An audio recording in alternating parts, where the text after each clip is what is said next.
municipales para, entre otras cosas, suponemos también, reclamar salario. A ti, muy buenas tardes, ¿cómo estás? Alicia Rivas te saluda.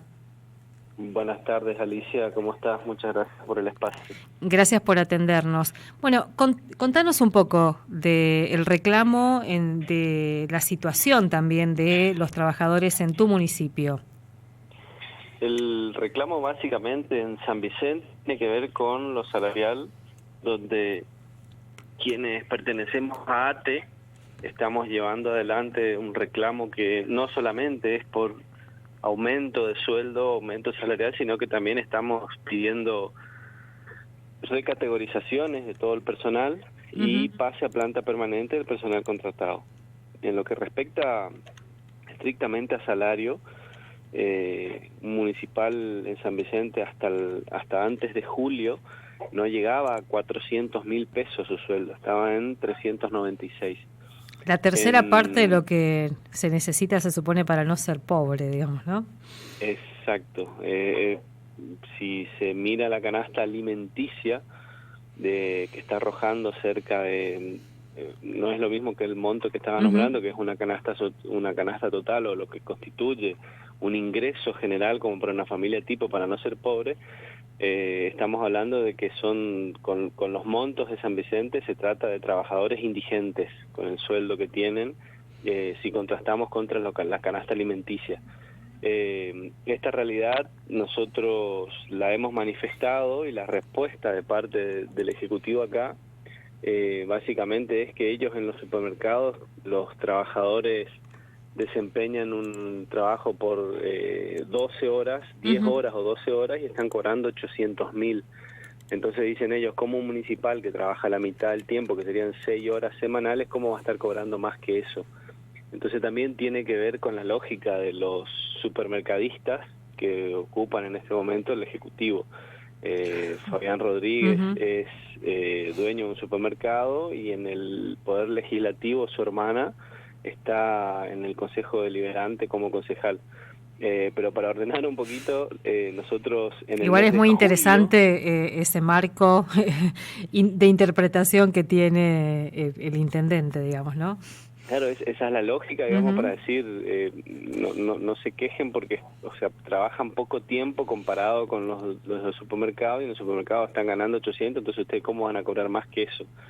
Entonces el parámetro o la vara desde donde ellos miden es la precarización que tienen ellos a sus trabajadores en el mercado, y bueno, y eso después trasladar al Estado. Y si bien en el Estado administrando un recurso que es público, que ellos podrían decir, bueno, mejorar las condiciones de los trabajadores con plata pública, no lo hacen, porque eso también lo obligaría a ellos a que en sus supermercados también tendrán que mejorar los salarios. Bueno, es todo parte del mismo esquema. Te contaba y te decía, en el mes de julio nosotros tuvimos la última mesa salarial, refiriéndonos a trabajadores municipales con el Ejecutivo, que el señor Fabián Rodríguez no participa de la mesa salarial, sino que designa a la secretaria de Hacienda, Valeria Rosa, quien es la que lleva adelante la mesa salarial. Y en esa ocasión, en julio, nos había ofrecido por un trimestre 2% de aumento en cada mes. 2% para julio, 2 para agosto, 2 para septiembre. A lo que nosotros le habíamos dicho que era realmente muy poco, considerando lo que te decía anteriormente, un salario de 390.000 pesos. Entonces lo que pedían los compañeros en el mes de julio era por lo menos alcanzar a lo que estaba cobrando un empleado provincial, que era 690. Era un salto bastante grande, pero bueno, decíamos, en este trimestre tratar por lo menos de acercarnos a ese número. El Ejecutivo insistió con que la definición ya estaba tomada y que era ese 6% para los 3 meses, y nosotros le dijimos de que no estábamos, desde el sindicato no se iba a acompañar esa propuesta, y que íbamos a reclamar, que íbamos a hacer actividades de reclamo. Esas actividades constituyeron presencia frente a la municipalidad, en la cual nosotros de manera pacífica, sin interrumpir el ingreso o el egreso del contribuyente, nosotros estuvimos manifestando los dirigentes y dirigentas de ATE, porque no se convocó a paro, sino que desde el sindicato con los delegados de cada uno de los sectores, lo que se resolvió fue declarar en el Ministerio de Trabajo el estado de asamblea, movilización y alerta, lo que permite al trabajador retirarse de su labor, ir frente a la municipalidad y volver a sus lugares de trabajo. Y esta situación ni siquiera eso se dio en San Vicente, porque el año pasado, cuando tuvimos esta medida similar, hubo descuentos, hubo amenazas de mucho personal al cual no renovaron los contratos, y mucha persecución de parte del hermano del intendente de Elvio Ceferino, Negrito Ceferino, que es actualmente diputado y que tiene un rol muy extraño en el municipio, porque es casi como a ver, ¿cómo podría decirte? Un ayudante de obras públicas, porque él no es funcionario del municipio, pero está permanentemente dando órdenes en el sector de obras públicas. Y desde ese sector... ¿Este es diputado electo o es diputado en funciones? Está en funciones. Está en funciones, sí. Está en funciones. El hijo del intendente fue electo recientemente, y es el que asumiría ahora en diciembre, cuando Negrito deja el mandato, entra el hijo de Fabián Rodríguez. Eso sería la parte del otro de los temas que tenemos en San Vicente, que es el nepotismo de Fabián Rodríguez. Toda su familia está actualmente en la política en San Vicente. Es Negrito el que, a través de su extraño rol ese que tiene en obras públicas, el que amenaza y persigue y hostiga a los trabajadores, prometiéndoles que le va a recategorizar, pero antes le pide que renuncien al sindicato, que se desafilien de ATE, que él mismo se encargue de tramitar cartas, documentos que tienen... El correo argentino sale cerca de 20.000 pesos la carta de documento, y es él el que paga las cartas de documento para que los trabajadores se desafilien del sindicato. Y con eso los extorsiona y les dice que le va a ofrecer tanto la planta permanente como la recategorización. Contra todo ese combo es que estamos disputando derechos en el municipio de San Vicente. ¿Y con esto, logra que muchos trabajadores se desafilien? Hasta ahora no. Hasta ahora no, porque nosotros mantenemos en San Vicente cerca de 150 afiliados, de un total de 400 trabajadores, que es la planta funcional municipal. Cerca de 150 están afiliados al sindicato y mantienen la afiliación. Entonces, es indiscutible la representación que tiene ATE en el municipio. Eso no está ni siquiera en cuestionamiento. Lo que sí nos cuesta mucho a nosotros como sindicato es la manifestación de esos trabajadores por este marco en el cual te estoy contando anteriormente. Hay una sensación de miedo permanente de parte de los trabajadores, y ya pasó el año pasado cuando adhirieron a una medida de fuerza y estuvimos con presencia frente a la municipalidad. Hubo descuentos, lo que te dije, amenazas de traslado, de cambios de sectores, no se renovaron contratos y eso genera mucho miedo. Es así que la medida en esta ocasión no tiene que ver con convocatorias a paro, sino que dentro del estado de alerta y asamblea y movilización lo que buscábamos era darle esa cobertura al trabajador para que se retire de su trabajo y vaya frente a la municipalidad. En ese marco nosotros estuvimos durante 3 semanas, un día a la semana, frente a la municipalidad manifestando con pancartas, con carteles, haciendo contenido para redes sociales, videos, salimos a las radios, y lo que estamos manifestando es que ese 3% sobre un sueldo de 390.000 pesos es una miseria y es imposible de aceptar. En estos momentos, lo que hizo el intendente en el mes de julio fue, a través de una resolución, otorgar un 3% de aumento, que fue una parte como remunerativo y una parte como no remunerativo. La parte remunerativa o en blanco con aportes representa nada más que el 40% del salario del trabajador. Es decir, para aquellos trabajadores jubilados del municipio de San Vicente, solamente el 40% del salario de los activos es tenido en cuenta como para para pagar la movilidad jubilatoria, que esa ya es otra de las peleas que tenemos con los ejecutivos en el interior, que es el blanqueo de los haberes. No solamente pagan sueldos muy bajos, sino que también de esos sueldos, de ese 417.000 pesos, menos de la mitad corresponde a haberes con aportes, es decir, que van a la obra social del IPS y que van también a la caja jubilatoria.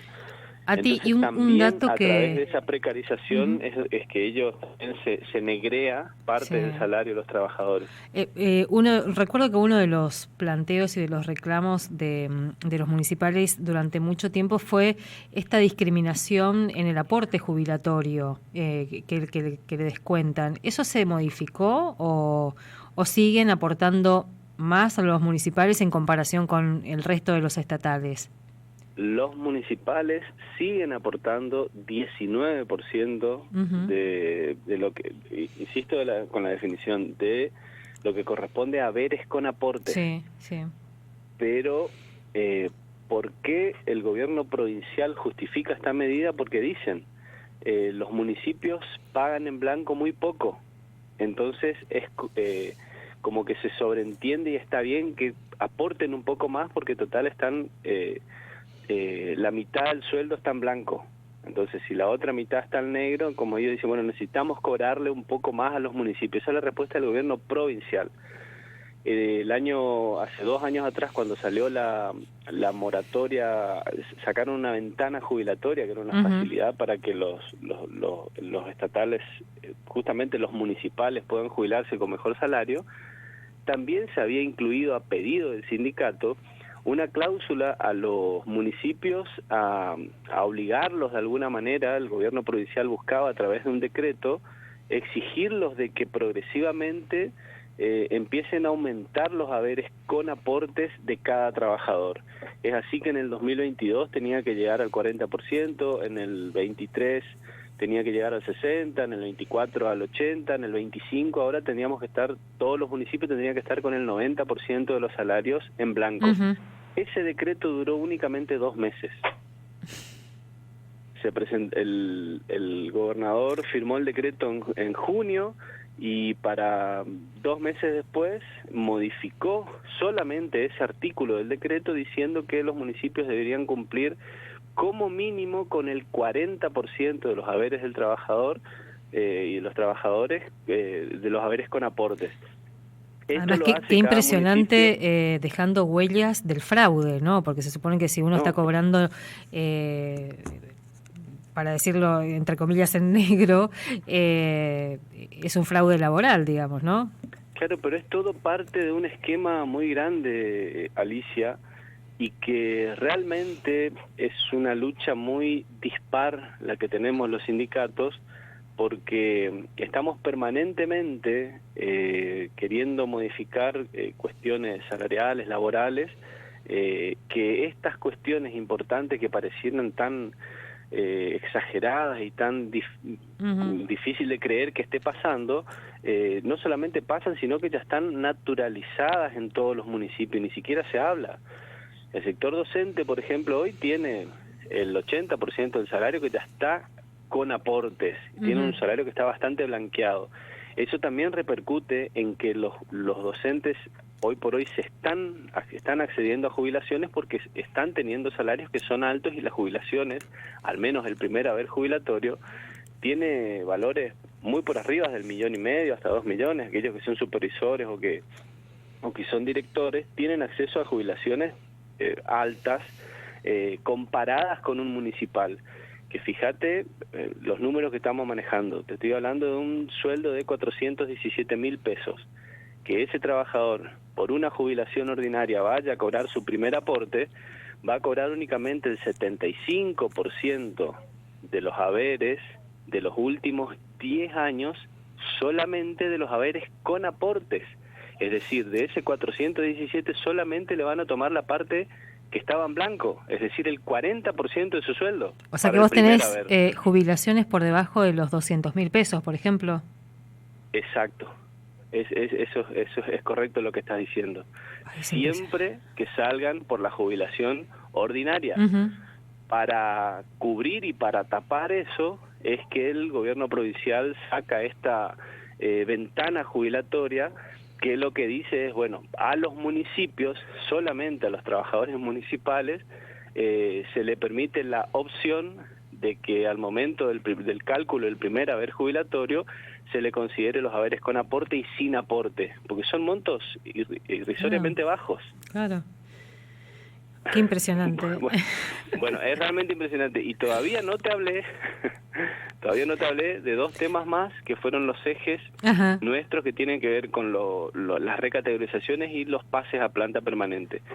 En lo que hace al pase a planta permanente, la ley 137, que es la que rige el régimen jurídico básico para la administración pública provincial, establece que para contratar a un trabajador o trabajadora en cualquier organismo del Estado provincial, Uh-huh. Se tiene que hacer, el contrato solamente se usa cuando es una tarea que es temporaria. Uh-huh. Es decir, sí. Vamos a suponer que vos sos intendente y decís, bueno, tengo que hacer un trabajo que no puede ser realizado por el trabajador de planta permanente. Uh-huh. No sé, algún tipo de pintura especial, que no tengo personal capacitado, que tengo que hacer un trabajo muy específico, entonces se contrata a alguien. Ese alguien viene a realizar una tarea en ese contrato que tiene un principio y un fin. Uh-huh. Entonces se le contrata por 3 meses o 6 meses o el tiempo que sea necesario, pero nunca de más de un año. Y la ley lo prohíbe, no puede haber un contrato de más de un año. También dice la ley que la renovación de contrato no otorga estabilidad laboral. Por lo tanto, el contrato es una manera de decir, bueno, este trabajador no es municipal.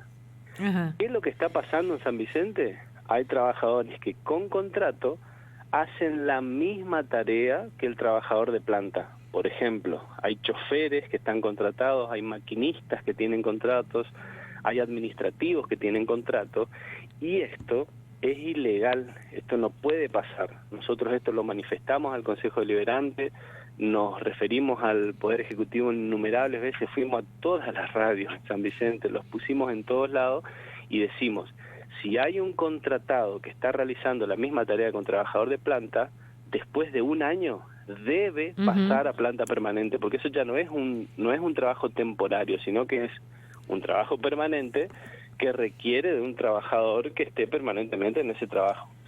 Ese es nuestro argumento cuando presentamos al Consejo Parlamentario pedido, y en el día de hoy nos enteramos que está en el orden del día para ser tratado en el día lunes, que es un pedido que hicimos de intervención al Consejo Deliberante.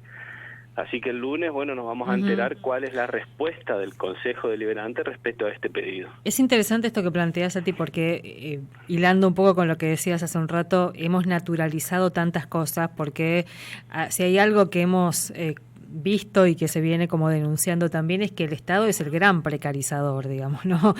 Tiene trabajadores precarizados haciendo tareas sustantivas en organismos, no sé, médicos, en hospitales del Estado trabajando como precarios. Así que bueno, que se pueda hacer todo este caminito y forzar a que un Consejo Deliberante intervenga, se pronuncie, me parece que también es un dato interesante.